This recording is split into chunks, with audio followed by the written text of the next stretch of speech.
Olá pessoal, tudo bem? Aqui é o professor Marco Severo com a última parte da aula, a parte 4 dessa exposição aí introdutória do que é Marketing Analytics. Então, vamos lá? Nessa parte 4 eu vou apresentar um projeto de Marketing Analytics e os principais resultados alcançados. Eu desenvolvi esse projeto com um grupo de pesquisadores nacionais e internacionais. O professor Walter Vieira, para quem acompanhou tudo até aqui, eu falei sobre o Walter brevemente na aula 2. Ele é professor da Universidade Estadual de Maringá. Eu desenvolvi esse projeto com ele, com a Noga Simões, que também é da Universidade Estadual de Maringá, e com 2 pesquisadores internacionais, o professor Raj Agnihotri, dos Estados Unidos. Ele é um indiano que atua nos Estados Unidos, e o professor Arun, um indiano que atua na Índia, né, no Indian Business School. O título do trabalho é Em Busca de uma Estratégia de Marketing B2B Digital Efetiva no Mercado Emergente. Antes de falar especificamente sobre os resultados em si, eu preciso apresentar para vocês o contexto em que a gente conseguiu a base de dados e o contexto que é retratado a base de dados e o modelo que nós desenvolvemos para explicar essa realidade. Grande parte dos trabalhos de Marketing Analytics, eles acontecem dessa forma. Você recebe uma grande base de dados que contém informações de marketing e você precisa explicar o que está acontecendo, explicar a realidade, e foi assim que nós trabalhamos.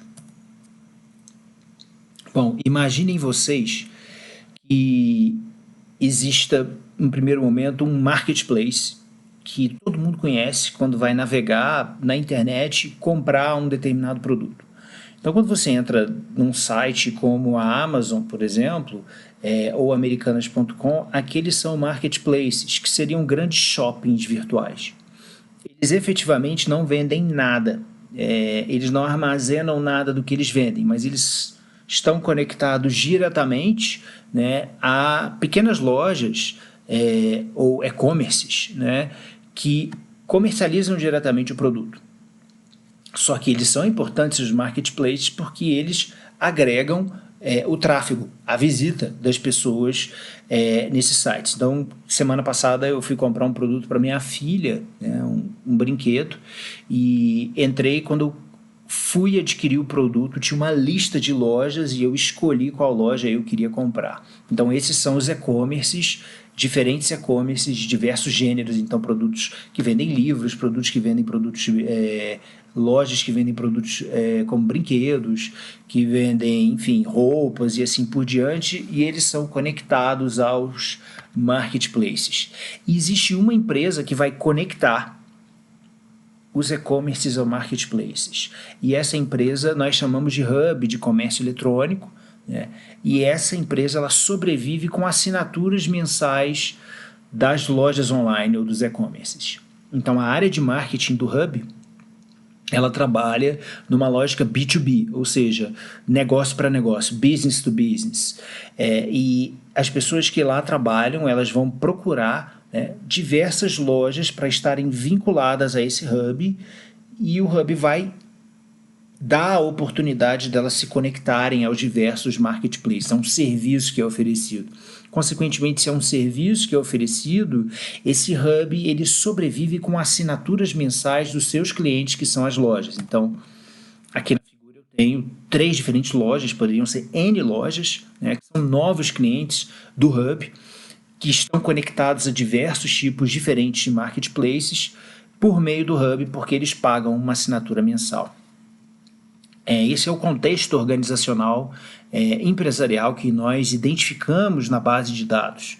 Além disso, tem um contexto mercadológico, ou seja, das informações de marketing. E quais são as informações de marketing? Eu tenho 2 grupos de informações de marketing. A primeira são comunicações digitais iniciadas pela empresa em canais próprios do hub. Depois eu vou explicar quais são os canais, como isso foi feito. E eu tenho aqui no topo inferior, quer dizer, na base, né, inferior aqui direita, comunicações digitais iniciadas pelo mercado. Coisas que as pessoas fazem, consumidores finais ou clientes organizacionais fazem online, que são encarados como comunicações digitais e informações e ferramentas de marketing que acontecem no ambiente online. Muito bem, essa é a realidade retratada. E agora nós vamos ao modelo teórico que nós procuramos caracterizar. Então, primeiro, vejam aqui no topo da figura, eu tenho duas variáveis de resposta.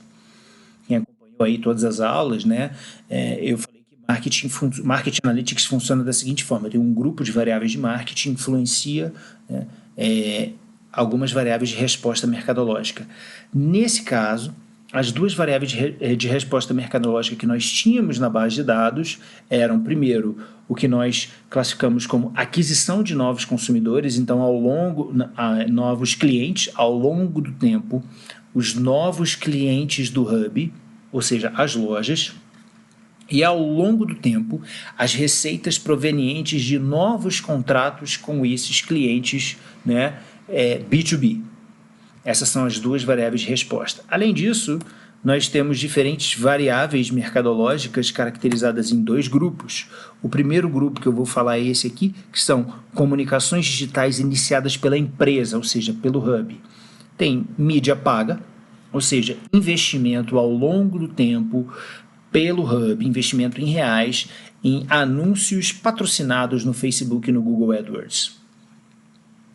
Mídia própria, ou seja, o próprio website do Hub. Então, enquanto o Hub fazia investimento lá em anúncios pagos, além disso, eles tinham um website para poder receber as visitas dos clientes que iam clicar em algum lugar lá no website: quero me tornar um cliente desse Hub, porque eu quero vender nos marketplaces e assim por diante. Isso nós caracterizamos como mídia própria. Isso é classificado, né, na teoria de marketing como mídia própria. Além disso, investimento no que se chama de inbound marketing, popularmente conhecido como inbound marketing, mas nada mais é do que marketing de conteúdo, ou seja, um funil, né, uma estrutura de funil, onde eu vou gerando conteúdo, procurando colocar novos clientes no topo do funil. Então, essas são ações digitais iniciadas pela empresa, que a empresa tem certo controle, né? Porque ela está pagando, ela está fazendo em termos de intensidade, mas é ela quem está fazendo. O outro grupo de comunicação, de ações de comunicação digital, nós qualificamos como ações de comunicação digital iniciadas pelo mercado, que são dois tipos, também ao longo do tempo, né? Que é mídia ganhada, ou seja, curtidas, comentários e compartilhamentos nas postagens no Facebook e no Instagram feitas pelo Hub. Então, são basicamente uma mídia ganhada, então, como se o Hub estivesse ganhando mídia quando a pessoa curte, comenta ou compartilha aquele conteúdo que ela produziu. E também a busca orgânica, padrões de intensidade de busca orgânica de pessoas ou de compradores B2B de diferentes, né, empresas, diferentes lojas online, buscando pelo nome do Hub. A empresa ficou conhecida, né, então eu vou procurar sobre ela no Google para talvez me tornar um cliente dela. Então, essas são as variáveis e a maneira que nós qualificamos dentro da teoria de marketing para gerar alguma resposta, enfim, para identificar a influência das atividades de marketing nas duas variáveis dependentes.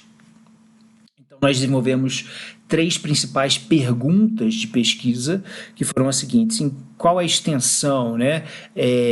Em qual extensão as ações de comunicação digital iniciadas pela empresa ou iniciadas pelo mercado influenciam os resultados do negócio, essas duas variáveis, e como eles afetam uns aos outros, influenciam uns aos outros, quais são as direções dos efeitos desses componentes desse grande ecossistema digital de informações de marketing, quais são os efeitos cumulativos. Já vou explicar o que é elasticidade no próximo slide, das ações de comunicação digital iniciadas pela empresa e iniciadas pelo mercado, nas duas variáveis de resposta que nós identificamos nesse modelo, que são aquisição de consumidores e novas vendas. Bom, eu não vou entrar em detalhe no modelo, mas eu vou mostrar só as premissas. O nome do modelo é chamado de modelo VAR, que são vetores autorregressivos. É um modelo multivariado de série temporal. As principais premissas é que se trata um modelo de série temporal, quando eu tenho dados ao longo do tempo. Isso eu tenho dados ao longo do tempo. O que a empresa fez ontem afeta o que ela é hoje, né? A propaganda que ela fez ontem afeta busca que aconteceu ontem, busca que vai acontecer hoje. Então é um modelo simultâneo entre as variáveis mercadológicas ao longo do tempo. As variáveis são todas endógenas, influenciam umas às outras e são simultâneas. Nós controlamos efeitos sazonais, porque nós temos diferentes, os dados eram semanais, mas os padrões de intensidade nas semanas variam. E esse modelo ele possui alguns problemas básicos de estimação, porque existem relação entre as variáveis explicativas aí. Isso é chamado, para quem conhece a análise de regressão já deve ter ouvido falar, isso é chamado de multicolinearidade. Qual que é o principal resultado da análise que eu vou mostrar nos próximos slides de maneira breve? O principal resultado da análise é proporcionar funções de impulso-resposta. O nome pode parecer esquisito, mas o que isso significa? Eu, como gestor de marketing, eu quero saber se eu der um choque na variável X, o que vai acontecer com a variável Y ao longo do tempo, né? Isso é chamado de função impulso-resposta.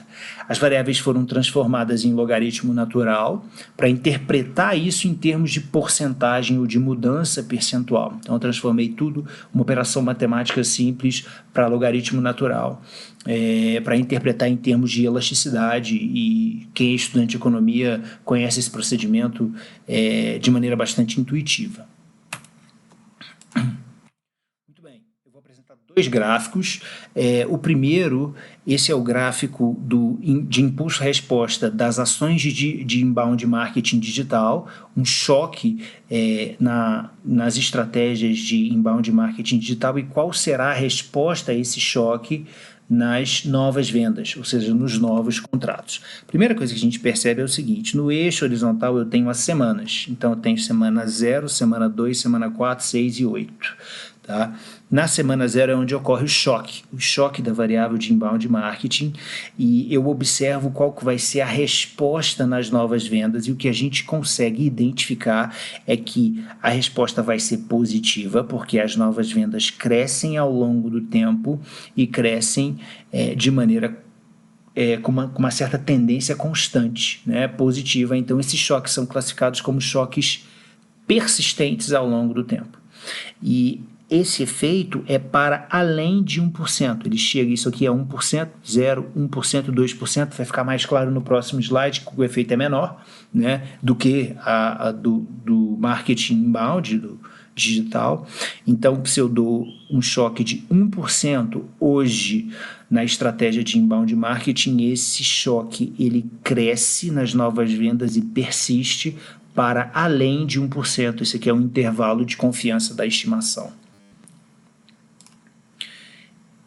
Esse é o gráfico de uma outra variável chamada mídia própria, que é o website, e a lógica é a mesma. Eu dou um choque de 1%, esse aqui é o tempo, na estratégia de mídia própria, de website, e eu quero observar e identificar o efeito disso, se isso é persistente ao longo do tempo, e também é persistente, mas o efeito é menor, porque ele gira em torno de 0,4% a 0,6%. Então, o que a gente consegue observar é que os maiores efeitos de todas aquelas variáveis que nós apresentamos são concentrados em digital inbound marketing, ou marketing de conteúdo, e mídia própria. Só lembrando que nesse caso aqui a variável de resposta é aquisição de novos clientes ao longo do tempo. Nesse slide, eu encerro o conteúdo básico de Marketing Analytics. A ideia principal era mostrar para vocês quais são as potencialidades, definir o que é o Marketing Analytics, as principais características dessa área de estudo de marketing e apresentar um projeto de Marketing Analytics que foi desenvolvido em conjunto de uma empresa e acabou sendo publicado como um artigo científico. Agradeço ao Thiago novamente pelo espaço aqui no Statidados e me coloco à disposição para qualquer dúvida. Esse é meu e-mail e quem quiser discutir, saber um pouco mais do trabalho e do que eu faço na Universidade Federal de Goiás, eu estou à disposição. Muito obrigado.